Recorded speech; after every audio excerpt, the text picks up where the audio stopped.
Es tiempo de saber a dónde extender nuestras manos, y es arriba en los cielos.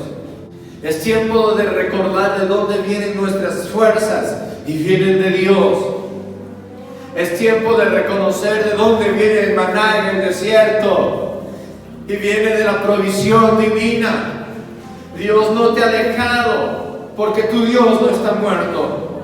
Dios no te ha desamparado porque Él está vivo. Dios no te ha dado la espalda, por el contrario, Él está diciendo: yo estoy a la puerta y llamándote.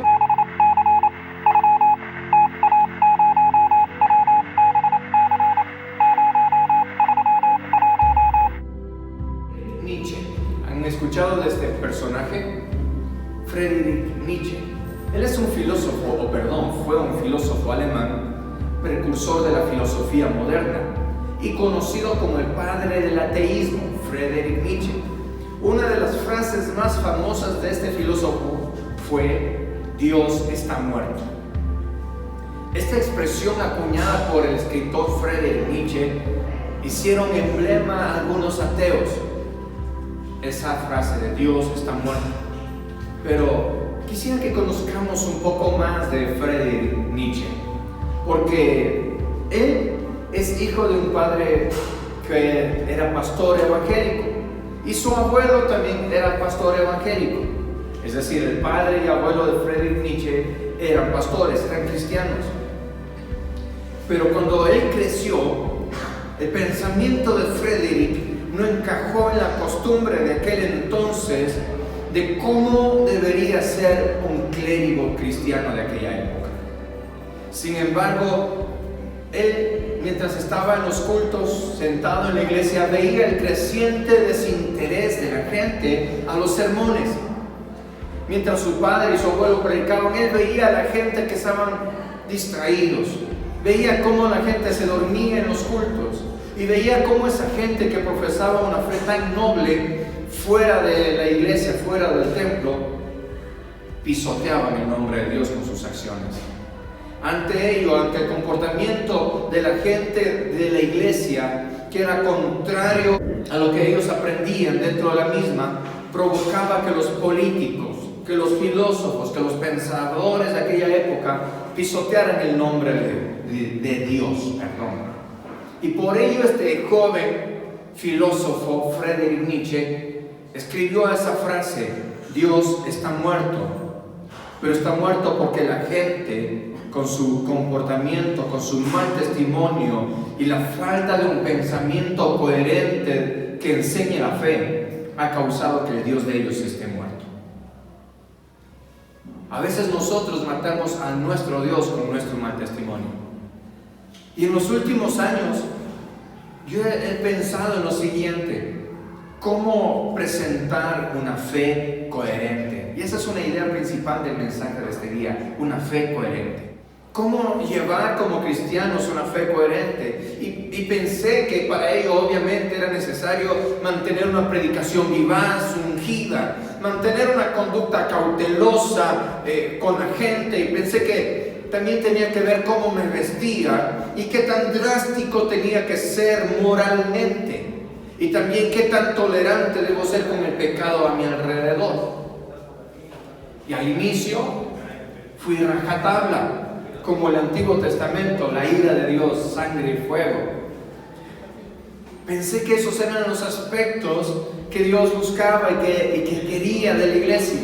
Pero ¿sabe qué? No satisfacían en mi interior la pregunta, y no veía los resultados. Eso es lo más importante, los frutos. No veía los resultados que esperaba. Es así que lo comparé con la persona de Cristo Jesús. Cómo llevar una fe coherente, lo puse en contraste con la persona de Jesús. Y Cristo Jesús para nada encajaba en lo que yo creía.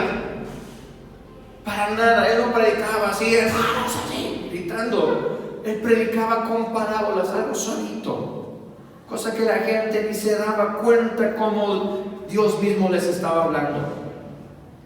Y es en la persona de Cristo Jesús donde aprendemos a cómo llevar una fe coherente. Y les hago la siguiente ilustración, les hago la siguiente pregunta, para que ustedes se den cuenta de lo que les estoy hablando. En este último año, o en estos últimos años, ¿cuántas personas les han preguntado sobre su fe, teniendo en cuenta su vida y no sus palabras? Muchas o pocas. Y la realidad es que nuestras palabras son muy altas para nuestro comportamiento. Me refiero a que decimos mucho, pero hacemos poco. Por lo tanto, entonces es necesario que como cristianos meditemos en cómo debemos presentar una fe coherente. Que no provoquemos con nuestro testimonio, con nuestra vida, que la gente siga diciendo Dios está muerto, sino que nuestra vida, nuestra forma de ser, no nuestra acción, sino que nuestra vida a los ojos de los demás y en privado, evidencie que Cristo vive en nosotros. ¿Cómo presentar una fe coherente? Y el único ejemplo que debemos seguir es seguir a Cristo Jesús. 3 cosas Él sabía hacer muy bien: vivir consigo mismo, vivir con los demás y vivir con su fe. Vivir consigo mismo, vivir con los demás y vivir con su fe. Y esas 3 cosas nosotros debemos aprender a hacerlas.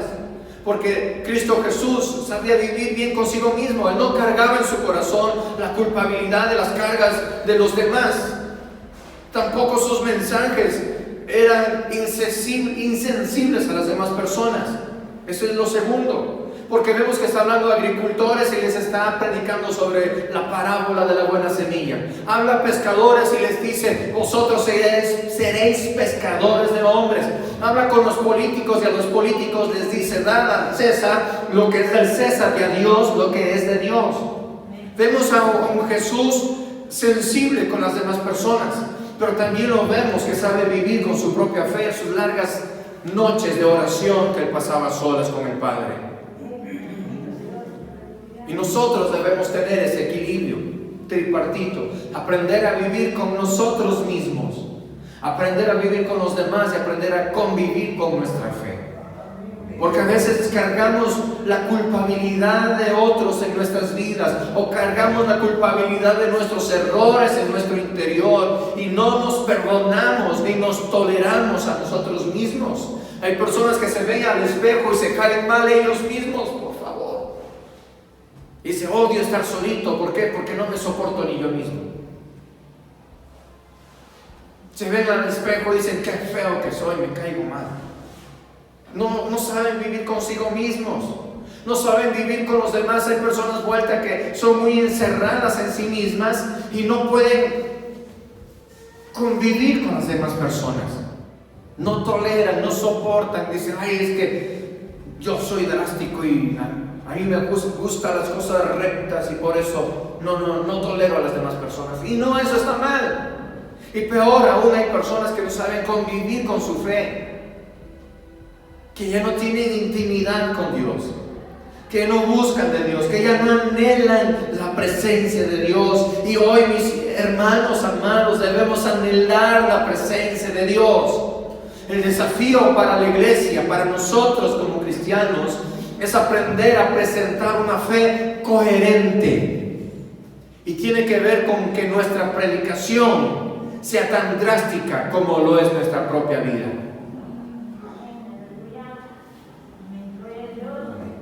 Su predicación tiene que ser tan drástica como lo es su propia vida, pero también tan dulce que a la vez acerque a las personas. Y también que aprendamos a vivir sin cargas, que nuestra principal y única preocupación sea imitar a Dios, que desafiemos nuestra fe a creer en lo sobrenatural el día de hoy. Sigamos creyendo en lo sobrenatural, en milagros, sigamos creyendo en que Dios puede hacer grandes proezas, pero también a su vez no debemos tener el recelo de acercarnos a aquella mujer samaritana y ofrecerle el Evangelio de Cristo. Debemos ser tan puros para con Dios, pero también tan accesibles de acercarnos a una mujer pecadora y predicarle y presentarle el Evangelio de Cristo. Ese es el desafío, esa es la forma como nosotros debemos mantener una fe coherente. Y tan perfectamente lo expresó el Espíritu Santo a través del apóstol Pablo cuando escribió diciendo: somos vasos de barro.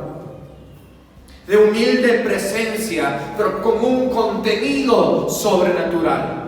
Que nuestra presencia ejemplifique el Evangelio y no nuestras palabras, iglesia. Eso es lo que Dios quiere el día de hoy. Jesús le dijo a aquella mujer samaritana: el Padre busca adoradores que lo adoren en espíritu y en verdad. Y eso es lo que está diciendo el Espíritu de Dios a la iglesia el día de hoy. Que tu testimonio, que tu vida predique más que tus propias palabras. Solo entonces Dios será revelado en nuestras vidas. Solo entonces las personas tendrán que reconocer que hay un Dios en el cielo y en nuestras vidas. Escuche esto: por los milagros se aglomeraban alrededor de Jesús, pero solo por su amor se quedaban con Él. Los milagros hacían que la gente llueva alrededor de Jesús, pero se iban. Pero aquellos que se acercaban un poco más y experimentaban su amor, se quedaban con Él. Y ese es el perfecto balance que debemos lograr. ¿Cómo lo haremos? Acerquémonos más a Jesús. Acércate a Cristo, iglesia, acércate a Cristo. Vamos a Cristo porque Él quiere salvar nuestras vidas. Él quiere quedarse junto con nosotros. No mires los errores de tu hermano, porque tal vez los tuyos sean mucho peores o más grandes. Mira a Cristo, mira a Dios.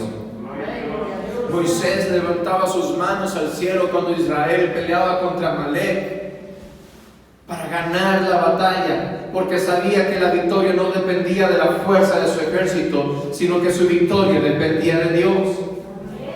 David sacaba valentía y fuerzas para enfrentar a gigantes, pero lo hacía no porque confiaba en la fuerza de sus músculos, sino porque sabía que su mirada puesta en Dios Todopoderoso le daba la victoria. Tú también puedes enfrentar grandes desafíos y puedes atravesar situaciones terribles y puedes haber dicho: yo he visto el infierno. Pero ¿por qué sigues adelante, iglesia? ¿Por qué seguimos adelante pese a todo lo que hemos tenido que enfrentar? Es porque nuestra mirada está arriba en lo alto. Nuestra mirada está en Cristo Jesús, de quien viene nuestro socorro, que no se debilita de día ni de noche y que nos protege de la peste destructora y de la saeta que en la oscuridad nos acecha. Por eso seguimos adelante. Nuestro Dios está vivo, su Dios está vivo y usted también. Hoy el mundo vive una crisis de identidad. Las mujeres se creen hombres, hombres se creen mujeres, algunas personas se creen animales. Y tristemente esa crisis de identidad ha llegado dentro de la iglesia. ¿En qué sentido? Es que muchos cristianos ya no saben quiénes son y para dónde van. En los celulares, en las computadoras, sucede algo. Siempre se crea una memoria caché, es decir, un borrador de todo lo que se ve, de lo que se hace, de lo que se descarga, y lo vuelve lento, y peor aún cuando un virus entra en el sistema. La única solución para ello es llevarlo a un técnico para que los formatee, es decir, volverlos a su diseño original. Dios quiere formatear nuestras vidas. Que lo viejo, que lo viciado, que lo dañado, lo que es de mentira y corrupción sea eliminado de nuestras vidas. Dios quiere crear en nosotros una nueva criatura semejantes a Él. Es tiempo de saber a dónde extender nuestras manos, y es arriba en los cielos. Es tiempo de recordar de dónde vienen nuestras fuerzas, y vienen de Dios. Es tiempo de reconocer de dónde viene el maná en el desierto, y viene de la provisión divina. Dios no te ha dejado porque tu Dios no está muerto. Dios no te ha desamparado porque Él está vivo. Dios no te ha dado la espalda, por el contrario, Él está diciendo: yo estoy a la puerta y llamándote. Él está llamándote, Él está acercándose a tu vida el día de hoy, diciéndote: déjame entrar, porque yo quiero darte vida y vida en abundante. Haz que tu vida muestre el amor de Dios. ¿Quieres demostrar, quieres tener amor en tu vida? Pues acepta a Cristo Jesús, vuélvete a Cristo Jesús. Que tus palabras tengan fuego, pero tu vida tenga amor. Miren lo que dice 1 Pedro capítulo 2 versículo 9. Y ahí está la identidad de la iglesia. Mas vosotros sois linaje escogido, real sacerdocio, nación santa, pueblo adquirido por Dios, para que anunciéis las virtudes de aquel que te llamó de las tinieblas a la luz admirable. Ese es.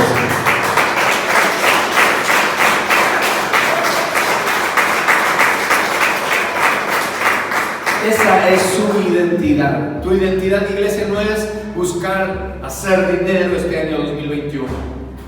El propósito de este año 2021 tiene que ser buscar y acercarte más a Dios. Que tu propósito este año 2021 no sea enriquecerte, hacerte conocido, más famoso, más popular, sino que tu propósito para este año 2021 sea acercarte más a Dios. Esa es tu identidad. Eres real sacerdocio, eres linaje escogido, eres nación llamada a ser santa, eres pueblo adquirido por Dios, tomado, arrebatado de las garras del maligno. Ese eres tú. Para que tengas un propósito en tu vida: anunciar las virtudes de aquel que te llamó de las tinieblas a su luz admirable. Mantén una fe coherente en este 2021. Una fe coherente contigo mismo, con los demás y con Dios. Recobra tu identidad. Calma tus pensamientos, ordénalos. No estés alocado. Ay, es que tengo que trabajar, tengo que hacer esto. No, cálmate, por favor. Y que tus pensamientos se centren en esto: buscar a Cristo, buscar de Dios. Recobra tu identidad, recobra tu propósito. Y tu propósito es anunciar con tu presencia, con tu vida, que Cristo está vivo, que Dios está a la puerta llamando a cada vida con amor, compasión. Vuélvete a Cristo y Él se volverá a ti de todo corazón. Mire, me fascina la predicación de Cristo con la mujer samaritana. Y es que cuando Cristo se acerca a la mujer samaritana, su presencia era el vaso de barro, tranquilo, pero sus palabras eran fuego. Y le dice: eres una mujer pecadora, has tenido 5 maridos y con el que estás ahora es de otra mujer. Pero la presencia de Jesús era de amor. Y a veces somos distintos. Nuestras palabras tienen miedo de hablar del Evangelio de Cristo, pero con nuestra presencia somos imponentes. Y estamos al revés. Debemos ser como Cristo, que nuestra presencia sea humilde, pero cuando nos toca abrir la boca, que el poder de Dios se evidencia a través de ella.